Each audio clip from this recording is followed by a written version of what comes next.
El racismo, juzgar al prójimo con respeto a uno mismo. ¿Cómo se puede resolver esta contradicción?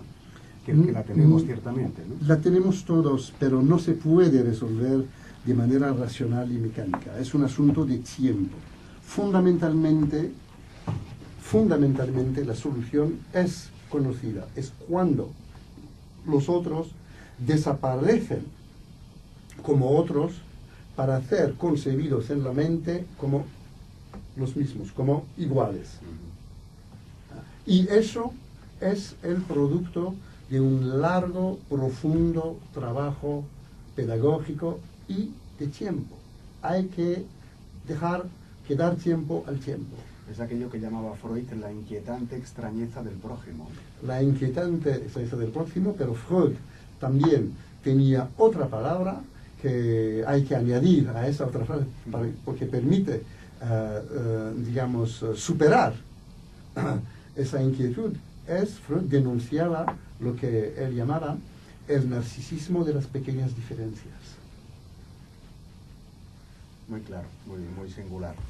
El Islam, Saminair, sin duda será o es el gran desafío intercultural para Europa o para las sociedades europeas. ¿La religión es un obstáculo para la integración?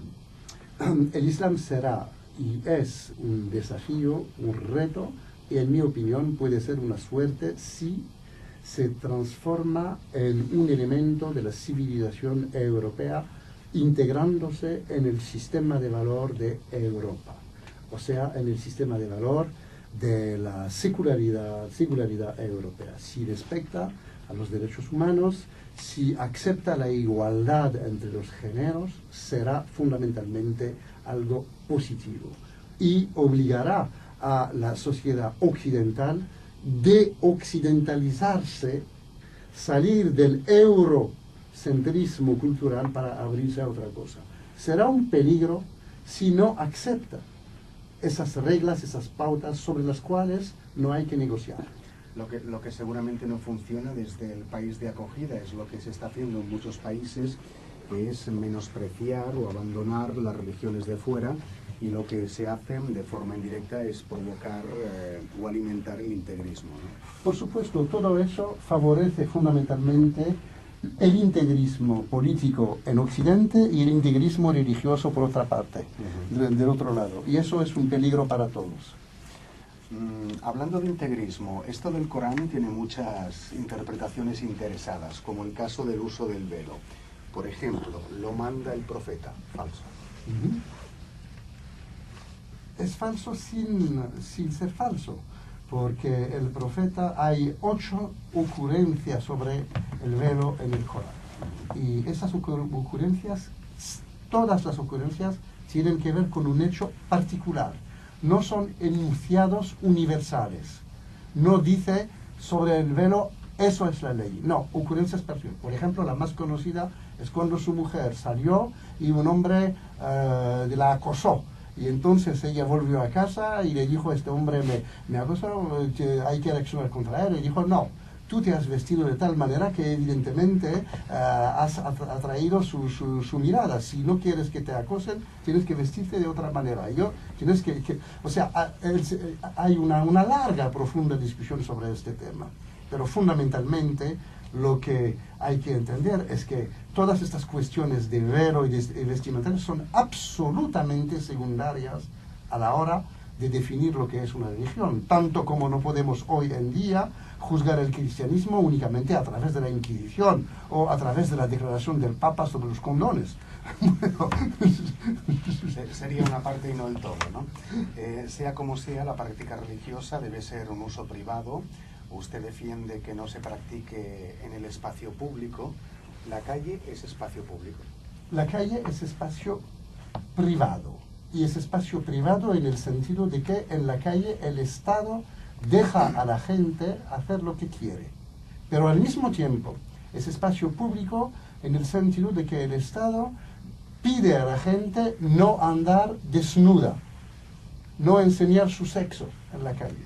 Entonces, es un espacio público y privado. Si la persona que, digamos, anda en la calle con su velo, no plantea problema. Si se trata de la burka, puede plantear problema, un problema de seguridad, primero, y segundo, un problema que topa contra la idea de la igualdad que nos hacemos aquí de las relaciones entre hombre y mujer. Pero el velo, cuando una persona lo lleva, no plantea problema a nivel privado. A nivel público es otra cosa. Y eso tiene que ver con lo que es la sociedad. En una sociedad muy laica, como la francesa, evidentemente en la escuela, ni pensarlo. Yo me crié en Francia, en el este de Francia. Nunca en la escuela primaria, tanto como en el instituto, nunca he visto una cruz. Nunca me hablaron de la religión. La religión la conocíamos el jueves por la tarde, digamos, porque teníamos libres de día e íbamos, yo era scout, ¿cómo se dice scout? O sea, pertenecía a esas... ¿Un Boy Scout? No. Sí, un Boy Scout. Sí, sí, sí. De acuerdo. Bueno, entonces, en aquella época en el este de Francia eran los religiosos que se ocupaban de este asunto. Y descubrí así la religión. Pero fundamentalmente, en la escuela, en Francia, el espacio público es neutral. No porque los franceses están en contra de la religión, sino porque hubo una batalla tremenda en el siglo XIX entre la Iglesia y el Estado, entre la Iglesia y, digamos, la sociedad civil. Y la emancipación de la sociedad hacia la Iglesia, que tenía referentes en la Revolución Francesa, etc., se hizo de manera muy dura. Y desde 1908 hasta hoy en día hay una separación radical. Pero esa separación no existe en otras sociedades. Aquí, por ejemplo, sé que la situación es mucho menos clara. Aquí se puede, digamos... muy ambigua. Sí. Es muy ambigua. Y eso se acepta también, porque tiene que ver con la identidad profunda de este país, y yo no voy a, digamos, imponer el sistema republicano francés aquí. Los españoles tienen que encontrar su propio método, su propia vía para solucionar este problema. La laicidad, termino con eso porque es muy importante, lo siento, la laicidad es un método de vida, no es una filosofía, es un método para permitir la libertad total de cada uno. El sistema laico no va en contra de la religión, el sistema laico protege a las religiones porque protege al espacio privado, da los mismos derechos en el espacio privado y asegura que el espacio público es neutral y se va a comportar de manera igual con todas las creencias. El discurso racista resulta útil en determinadas circunstancias, por ejemplo en el mensaje político. Este mensaje, como nos está pasando ahora aquí en Cataluña, crece y se multiplica a las puertas de unas elecciones. Últimamente el papel de mala inmigración le toca a los rumanos, sinónimo de amenaza. ¿Este uso perverso del racismo tendría que ser considerado un delito? Es una muy buena pregunta porque este debate lo hemos tenido tanto en Francia como en Alemania en los años 80. Y en Francia, en 1900, creo, en 78, se adoptó. En 80, 81, creo, 81, 82. Se adoptó una ley diciendo que algunas ocurrencias semánticas, lingüísticas, no son una opinión, sino un delito. Cuando, por ejemplo, se pone en tela de juicio el color de la gente, la religión de la gente, el origen.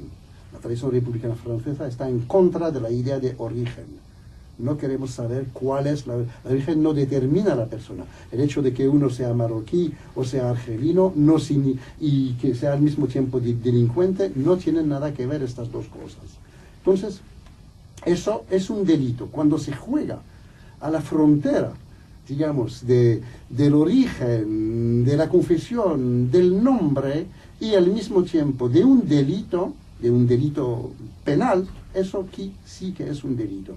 Y me parece que en Europa estamos ahora caminando a nivel europeo en una dirección, digamos, muy clara. Se van a adoptar leyes europeas para prohibir las palabras racistas, ¿no? Los mensajes racistas en contra de los ciudadanos europeos, porque los inmigrantes también son ciudadanos europeos.